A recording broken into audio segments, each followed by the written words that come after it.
¿Por qué existe el mal?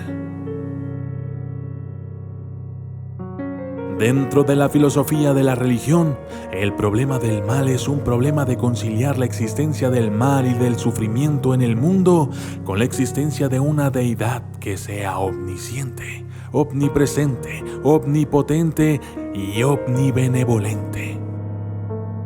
De aquí que se elaboren argumentos que buscan demostrar que la coexistencia entre el mal y tal deidad sería imposible o improbable. Los intentos por afirmar lo contrario han sido encuadrados tradicionalmente bajo el nombre de teodicea. Hay además muchas discusiones sobre el mal y problemas relacionados en otros campos filosóficos, tales como la ética secular o la ética evolucionista. Pero en el sentido ordinario se trata dentro del contexto teológico. ¿Es que Dios quiere prevenir el mal, pero no es capaz? Entonces no es omnipotente.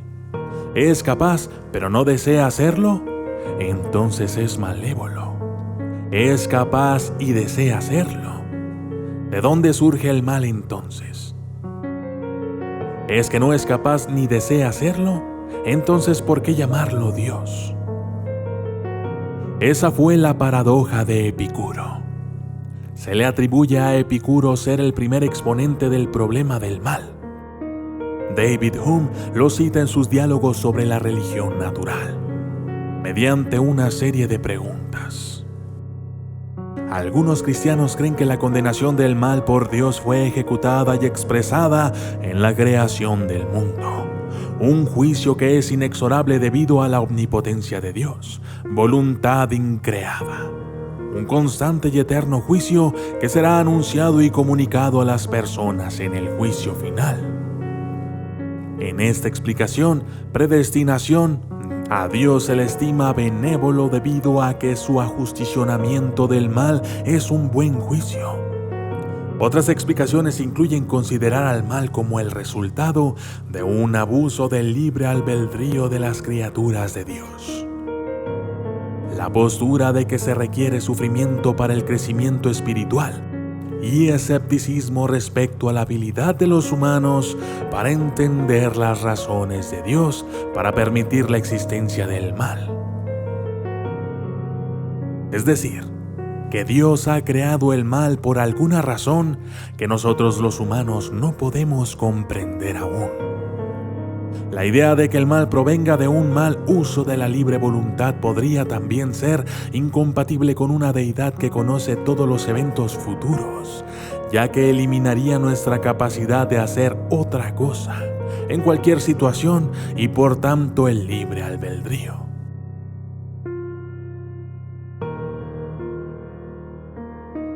El problema lógico del mal.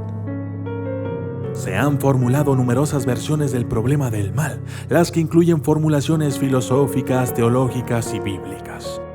El filósofo griego Epicuro hace la formulación original del problema del mal y puede esquematizarse con las preguntas que hicimos al principio.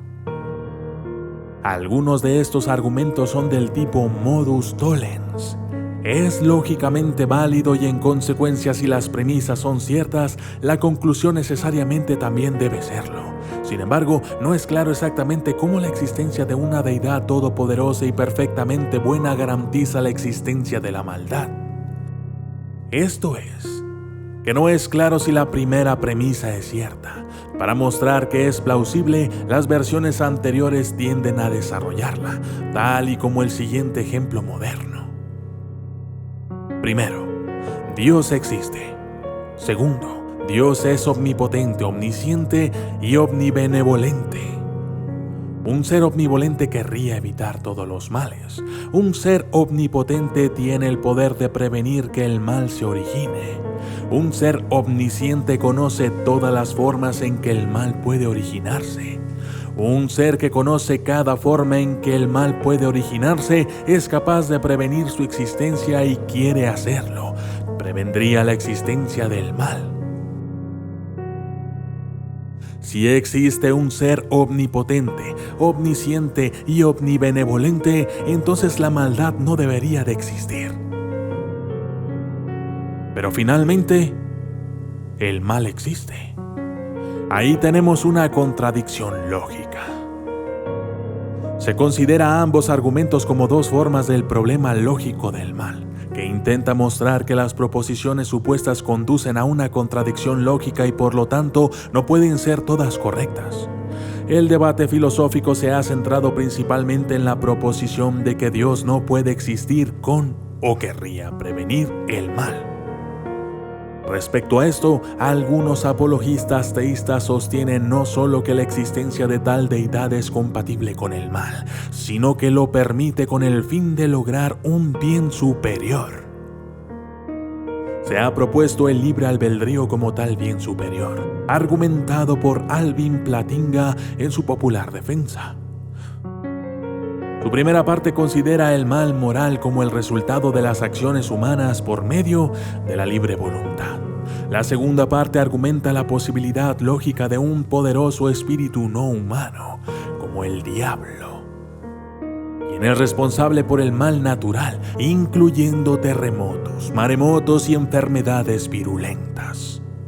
Algunos filósofos aceptan que Plantinga resolvió exitosamente el problema lógico del mal, ya que aparentemente mostró que Dios y el mal son lógicamente compatibles, aunque otros disienten completamente.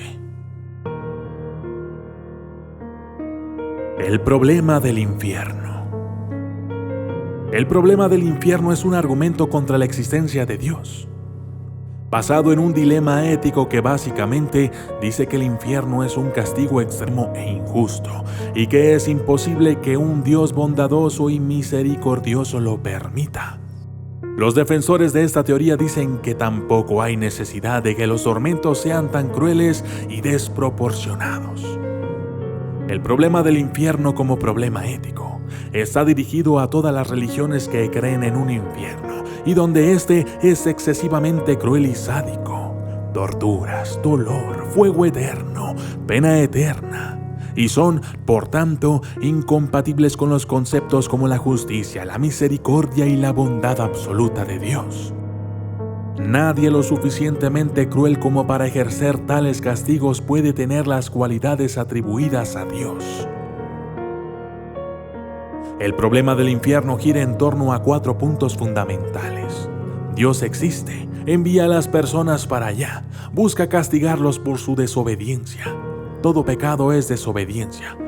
No hay cómo escapar.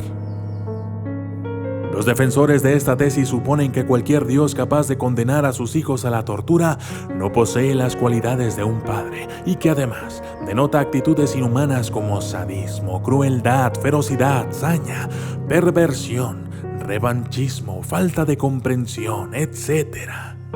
Por lo tanto, no se puede ser un padre amoroso y un sádico sediento de sangre al mismo tiempo. ¿O sí? Problema evidencial del mal. La versión evidencial del problema del mal, también llamado como la versión probable o inductiva, busca mostrar que la existencia del mal, aunque lógicamente consistente con la existencia de tal deidad, va en contra y disminuye las probabilidades de que el teísmo sea cierto. Por ejemplo, un crítico de la idea de Plantinga de un poderoso espíritu no humano que causa males naturales puede conceder que la existencia de tal ser no es lógicamente imposible, pero argumentaría que debido a la falta de evidencias científicas para tal existencia es muy improbable y por tanto no es una explicación convincente de la presencia de los males naturales. Las respuestas al problema del mal en ocasiones han sido clasificadas en defensas y teodiceas. Sin embargo, los autores difieren de sus definiciones precisas. Generalmente, una defensa se refiere al intento de resolver el problema lógico del mal al mostrar que no hay una incompatibilidad lógica entre las existencias del mal y de tal Dios.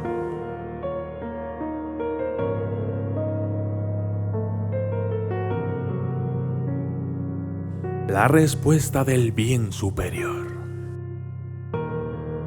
Las paradojas de la omnipotencia, donde el mal persiste aún con la presencia de un Dios todopoderoso, plantean interrogantes respecto a la naturaleza de la omnipotencia divina.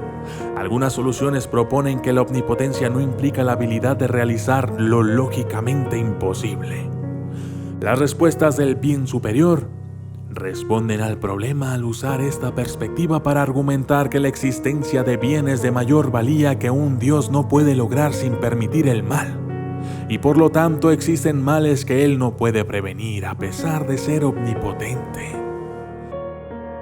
Una de las versiones más populares es la apología del libre albedrío. ¿Y qué es el libre albedrío? La respuesta de la libre voluntad afirma que la existencia de seres libres es algo de gran valor, debido a que la libertad conlleva la capacidad de realizar elecciones moralmente significativas, que incluiría la expresión de amor y afecto. No obstante, también implicaría el potencial abuso ético cuando los individuos fallan en actuar moralmente. Pero las consecuencias negativas de tales abusos son ampliamente superados por el gran valor del libre albedrío y del bien asociado, por lo que es preferible un mundo que ofrezca una existencia libre y con ello el potencial mal, a un mundo sin maldad ni libertad completa. Un mundo con seres libres, benévolos, seguiría siendo mejor. Sin embargo, esto requeriría la obediencia de las personas a un Dios, ya que sería lógicamente inconsistente para un Dios prevenir los abusos de libertad sin restringir esa misma libertad.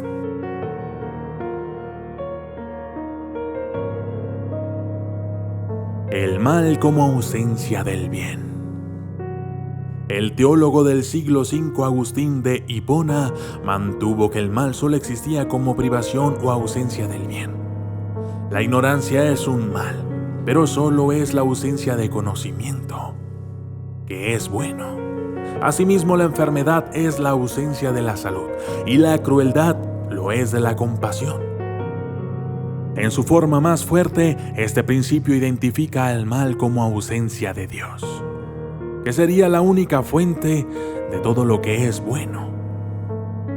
Una opinión similar utiliza el concepto taoísta del yin y el yang, que permite que tanto el bien y el mal mantengan una realidad positiva, pero sostiene que son opuestos, complementarios, tal que la existencia de cada uno es dependiente de la existencia del otro. La compasión, como virtud, solo puede existir si hay sufrimiento del que compadece. La valentía solo si enfrentamos el peligro. El altruismo solo es preciso cuando los otros son necesitados. A veces es llamado el argumento por el contraste.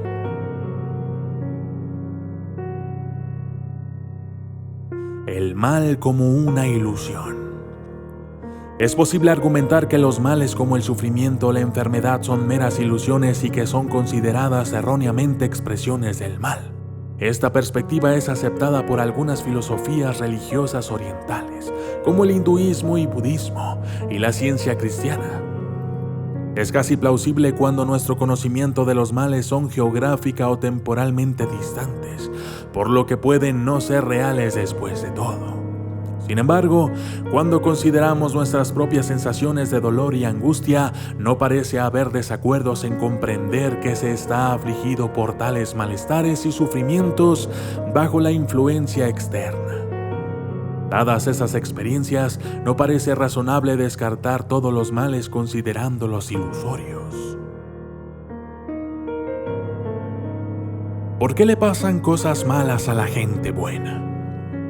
El gnosticismo se refiere a varias creencias que ven a la maldad debido a la creación del mundo por un Dios imperfecto, el demiurgo, y que es contrastado por una entidad superior. Sin embargo, esto por sí mismo no resuelve el problema del mal si la entidad superior es omnipotente y omnibenevolente. Creencias gnósticas distintas pueden dar variadas respuestas, como el maniqueísmo, el cual adopta el dualismo en oposición a la doctrina de la omnipotencia. La Teodicea de Irineo. La Teodicea de Irineo, planteada por Irineo de León y reformulado por John Hick, sostiene que no se puede alcanzar virtud moral o amor por Dios si no existe maldad y sufrimiento en el mundo. El mal es una formadora del alma y conduce a la verdadera moral y cercanía a Dios. Dios guardó una distancia epistémica tal que no fuese cognoscible directamente, por lo que se puede luchar para conocerlo y de esta forma convertirse en realmente buenos.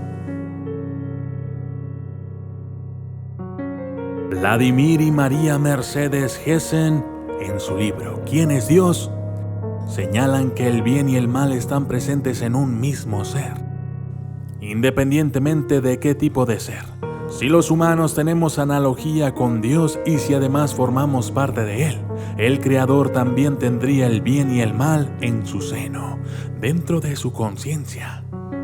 Uno de los principios fundamentales del pensamiento del Dios universal es que en todo el universo coexisten los polos negativos y positivos. La oscuridad y la luz conviven en el universo y en cada ser. Es a nivel de conciencia personal que se puede seleccionar a cuál de los dos polos seguiremos para dictaminar nuestra conducta. Y yo soy el documentalista. Y esto fue ¿Por qué existe el mal? Si te ha gustado el video, por favor compártelo con tus amigos, familiares o en tus redes sociales preferidas. Pronto llegaremos a los 500,000 suscriptores y me encantaría que tú y ellos formasen parte de la Odisea. No olvides suscribirte y activar las notificaciones. Si ya estás suscrito, te invito entonces a que participes con los demás en los comentarios. Puedes opinar sobre el video e inclusive sugerir nuevos temas. Eso es todo. Yo soy el documentalista. Gracias y hasta la próxima.